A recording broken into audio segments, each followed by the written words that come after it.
আসানসোল লোকসভা কেন্দ্রের কংগ্রেস সমর্থিত তথা সিপিআইএম মনোনীত প্রার্থী জাহানারা খানের সমর্থনে আসানসোলের জনসংযোগ প্রচার তথা পথসভায় অংশগ্রহণ করেন সিপিএম এর বরিষ্ঠ নেতা তথা সিপিএম এর রাজ্য সম্পাদক মোহাম্মদ সেলিম। পরবর্তী পর্যায়ে তিনি এক সাংবাদিক বৈঠক করেন। সেখানে তিনি বলেন, নির্বাচন কমিশনের ভূয়সী প্রশংসা করে মোটের উপর 3 দফা ভোট নির্বিঘ্নেই করানো হয়েছে।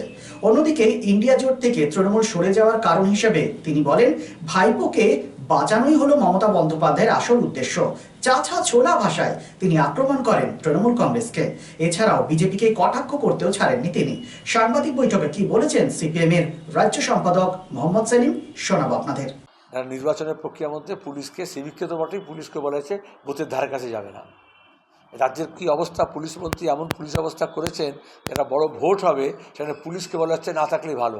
কারণ যেভাবে ভোট লুট হয়েছে পঞ্চায়েতে, পুরসভায় বিগত নির্বাচনগুলোতে কাউন্টিং পর্যন্ত লুট হয়েছে, তাহলে গণতান্ত্রিক প্রক্রিয়াকে ধ্বংস করা হচ্ছে। আর পুলিশ আছে বলেই তৃণমূল আছে। এই জন্য পুলিশকে যখন নির্বাচন প্রক্রিয়ার বাইরে রাখা হয়েছে, তৃণমূলী গুন্ডা মস্তানদের দাপটও কিছুটা কমেছে। আমরা চাই অবাধ, সুষ্ঠু, শান্তিপূর্ণ নির্বাচন হোক, লোকে শান্তিতে ভোট দিক, শান্তির জন্য ভোট দিক, তাহলে ভবিষ্যতে আমাদের রাজ্যে এবং দেশে শান্তি প্রতিষ্ঠিত হবে। অভিষেক ব্যানার্জিও জেলে যাবে যে অপরাধ করেছে। আর এখন দাঁড়িয়ে এখানে দাপট দেখানোর জন্য যদি 200 লোক থাকে তাহলে 2000 পুলিশকে জড়ো করে 5টা জেলার। কিসের? একটা এক্সট্রা কনস্টিটিউশনাল অথরিটি, অসাংবিধানিক। কিন্তু রাজ্যের প্রশাসন বলে কিছু নেই, দলদাসে পরিণত হয়েছে। এখানে একটা সভা করবে, আমি শুনলাম হেলিপ্যাড, যেখানে যে পরীক্ষার রেজাল্ট বেরোবে, হায়ার সেকেন্ডারি পরীক্ষা হয়েছে, ছেলেমেয়েরা সে রেজাল্ট পাবে না, কারণ বাবু নামবেন। অক্ষয় তৃতীয়া, দোকানগুলোকে সাজানো হয়, রং করা হয়, চুনকাম করা হয়, অতিথি অভ্যাগতরা আসে, হালখাতা হয় অক্ষয় তৃতীয়া অনেকের। সেখানে দাঁড়িয়ে বাঁশ দিয়ে পুলিশ প্রশাসন সব ঘিরে দিয়েছে। যারা মনে করেছিল তৃণমূল ঘাস, আসলে বাঁশ, সেটা প্রমাণ করা যাচ্ছে। এই জন্য গোটা রাজ্যে তৃণমূলের সম্পর্কে মানুষ বিরক্ত হয়েছে। তৃণমূলকে ছেড়ে দলে দলে লোকে খুঁজছিল পন্থা। সেখানে বিজেপির কেউ কেউ বললো 56 ইঞ্চি ছাতিওয়ালা করবে, এখন বলছে 356 করবে। আমরা বললাম 56 করেনি, 356 করেনি। বিজেপি কি রিসাইকেল এলিমেন্ট? আপনাদের এখানে যে মেয়র ছিল সেটা এখন তৃণমূল থেকে বিজেপি নেতা, যারা ভোট লুট করেছিল। রিসাইকেল প্লাস্টিকের মতো, অরিজিনাল মাল কিচ্ছু নেই, সেকেন্ড হ্যান্ড টিএমসি হচ্ছে এখানকার বিজেপি, আর সেকেন্ড হ্যান্ড বিজেপি হচ্ছে এখানকার টিএমসি। আমরা আমাদের প্রার্থী তালিকা দেখেছেন, আমরা একটা ফ্রেশ ক্রপস, যারা এ রাজ্যের অর্থনীতি, রাজনীতি, শিক্ষা, স্বাস্থ্য, সমাজকে রক্ষা করবে, নতুন প্রজন্মের জন্য উপযুক্ত কাঠামো গড়ে তুলবে, সামাজিক, অর্থনৈতিক, তার জন্য লড়াই, এখানকার হক অধিকার নিয়ে লড়বে। শিল্পায়নের প্রশ্ন, বেকারদের হাতে কাজের প্রশ্ন, রুজির প্রশ্ন, উন্নয়নের প্রশ্ন, সেটাকে নিয়ে দিল্লিতে সোচ্চার হয়। জাহানারা খান আমাদের প্রার্থী, মহিলা সমিতির নেত্রী, এমএলএ হিসেবে আপনারা দেখেছেন লড়াকু, সন্ত্রাসের বিরুদ্ধে লড়েছে, তৃণমূলের বিরুদ্ধে চোখে চোখ রেখে লড়াই করেছে, আর বিজেপির এই বিভাজনের রাজনীতির বিরুদ্ধেও রুখে দাঁড়িয়েছে। আচ্ছা, সন্দেশখালী কি একদিন হয়েছে? সন্দেশখালীতে হয়েছে, গোটা রাজ্যে এরকম মুক্তাঞ্চল তৈরি করেছে। শুভেন্দু কিষেনজিকে নিয়ে এসেছিল, দানা পানি খাইয়েছিল, তারপরে কমিউনিস্টদের খুন করেছিল মুকুল রায়, শুভেন্দু, মমতা মিলে। আর তারপরে এরকম মুক্তাঞ্চল করেছে যেখানে ড্রাগ ব্যবসা হবে, যেখানে গাঁজা চাষ হবে, আর ছেলেপুলেদেরকে মিথ্যা মামলা দেবে। গাঁজা অনুব্রত যেরকম করেছিল, পানি কেস দেবে, গাঁজা কেস দেবে, এমনকি তৃণমূলের ছেলেপুলেদেরকেও মিথ্যা মামলা দিয়েছে। যেখানে স্মাগলিং হবে, যেখানে চুরি হবে, ভূমি দখল হবে, নারী নির্যাতন হবে। কোনো বাংলার মিডিয়া কেন রিপোর্ট করেনি? নিরাপদ সর্দার যখন বলেছিল অ্যাসেম্বলিতে, কোন খবরের কাগজ, কোন টেলিভিশন চ্যানেল সেটা রিপোর্ট দিয়েছিল?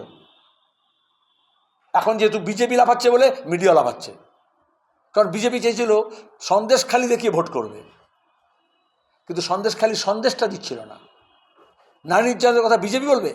হাতরাস, উন্নাও, জম্মুর আসিফা কাণ্ড, কুস্তিগীরদের মলেস্টেশনে একটা কেস নেয় না। ব্রিজভূষণ ভার্মা বিজেপির এমপি কুস্তি ফেডারেশনের প্রেসিডেন্ট আমাদের কুস্তিগিররা যারা জাতীয় পদক নিয়ে এসছে, আন্তর্জাতিক পদক নিয়ে এসছে, তারা মোদির ঘরের সামনে ফুটপাতে ফেলে দিয়ে এসছে। কোনো ব্যবস্থা নিয়েছে? কিন্তু মিডিয়াও দেখি হকের কথা বলছে না, রুটির কথা বলছে না, রুজির কথা বলছে না, কারখানা বন্ধের কথা বলছে না, লুটের কথা বলছে না, দুর্নীতির কথা বলছে না। যেটা বিজেপি বলছে সেটাই বলছে, যেটা তৃণমূল বলছে সেটাই বলছে। ইলেকট্রাল বন্ডের টাকা বড় বড় কর্পোরেট মিডিয়া পেয়েছে, কিন্তু সেই অল্টারনেটিভ মিডিয়া যারা পোর্টাল চালায়, যারা স্থানীয় চ্যানেল চালায়, তারা তার মধ্যে ঢুকে যাচ্ছে কেন? তারা তো মানুষের কথা বলবে, তারা তো আসানসোলের কথা বলবে, তারা তো শিল্পাঞ্চলের কথা বলবে, তারা তো এখানকার পলিউশনের কথা বলবে, তারা তো এখানকার বালি খাদানের কথা বলবে, তারা তো এখানে নদীকে নষ্ট করে দেওয়ার কথা বলবে, তারা তো এখানকার নদীগুলোকে সমস্ত একেবারে জামা কাপড় ধোয়ার মতো অবস্থায় রাখেনি, এমন নোংরা করেছে। আমাদের অর্থনীতিকে চৌপাট করেছে। বলেছিল মোদি যখন এসেছিল প্রথম, তখন বলেছিল ডলার 40 টাকা হবে, এখন তার দ্বিগুণেরও বেশি। ডলারের দাম বাড়া মানে আমাদের জ্বালানির দাম বাড়া, তার উপর ট্যাক্সও চাপিয়েছে রাজ্য এবং কেন্দ্র সরকার। দুর্মূল্যের বাজার বেড়েছে, পরিবহনের খরচ বেড়েছে, সারের দাম বেড়েছে, কৃষকের সব ইনপুটস, হাতে যারা কাজ করে কারিগর, তাদের সমস্ত ইনপুট কস্ট, যারা ছোট ব্যবসা করে, ছোট কারবার করে, ছোট ছোট কারখানা আছে, স্মল স্কেল ইন্ডাস্ট্রিজ আছে, কটেজ ইন্ডাস্ট্রি, তাদের সমস্ত ইনপুটের দাম বেড়েছে। অথচ তাদের আউটপুটটা কমছে, কারণ তাদের বাজার সংকুচিত হচ্ছে, আর এমন দাম বেড়েছে মানুষের ক্রয় ক্ষমতা নেই, সেগুলো কিনছে না। বিজেপি মাঝখানে এসে বললো না হিন্দু আলাদা, মুসলমান আলাদা, মাদ্রাসা আলাদা, স্কুল আলাদা। আরে মাদ্রাসা সার্ভিস কমিশনেও দুর্নীতি হয়েছে, স্কুল সার্ভিস কমিশনে দুর্নীতি হয়েছে। মাঝখানে বিজেপি এসে ওকালতি করছে। সন্দেশখালী ক্ষেত্রে দেখেছি, যখন তৃণমূলের গুন্ডামির বিরুদ্ধে, জমি দখলের বিরুদ্ধে, নারী নির্যাতনের বিরুদ্ধে আমরা বলছি, তখন বিজেপি কী বলেছিল? এটা বাংলাদেশি। কারণ ভাসুর তৃণমূলের গুন্ডা বলতে লজ্জা করছিল। কেন বলেছিল বাংলাদেশি? কেন বলেছিল রোহিঙ্গিয়া? তার মানে এখানকার তৃণমূলরা সাধু। চোরকে আমরা চোর বলি, দাঙ্গাবাজকে দাঙ্গাবাজ বলি, খুনিকে খুনি বলি, ওরা ওটাকে হিন্দু আর মুসলমান বলে। প্রার্থীকে আমরা প্রার্থী বলি, নাগরিককে আমরা নাগরিক বলি। বিজেপি আর তৃণমূল দুজনই ওটাকে হিন্দু, মুসলমান, হরিজন, ব্রাহ্মণ, তপশিলি, বিহারি, বাঙালি বলে। Be positive, think better, make a bright future with Misro Nursing Institute Asansol. Misro Nursing Institute Asansol is approved by West Bengal Nursing Council and Indian Nursing Council and affiliated to West Bengal University of Health Science.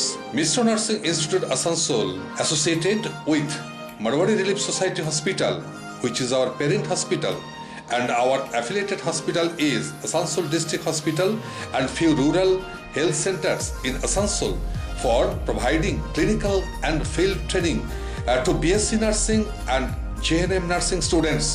Misro Nursing Institute Asansol offers BSc Nursing for 4 years. Eligibility of admission 45% marks in HS with science stream and English, and JNM course for 3 years. Eligibility of admission 40% marks in HS in any stream with English. Misro Nursing Institute of Asansol provides unbeatable infrastructure, highly qualified faculties, 100% placement assistance to all students. So hurry, admission open for limited seats. Our helpline numbers are 7477782911, 7477713512 and 7477713511. Visit our college campus at Misro Nursing Institute Asansol, Bagbandi Road, Kalipahari, Asansol 9, Paschim Bardhaman. Nirupoma Apartment, a project of Nirbhay Infra Developers. Nirupoma Apartment G+4 commercial and residential project at SP Mukherjee Road, Murgasol, just 200 meters from GT Road, Asansol. Nirupoma Apartment, an ultra-modern multi-storied apartment with all modern facilities. So hurry, book now and fulfill your dream.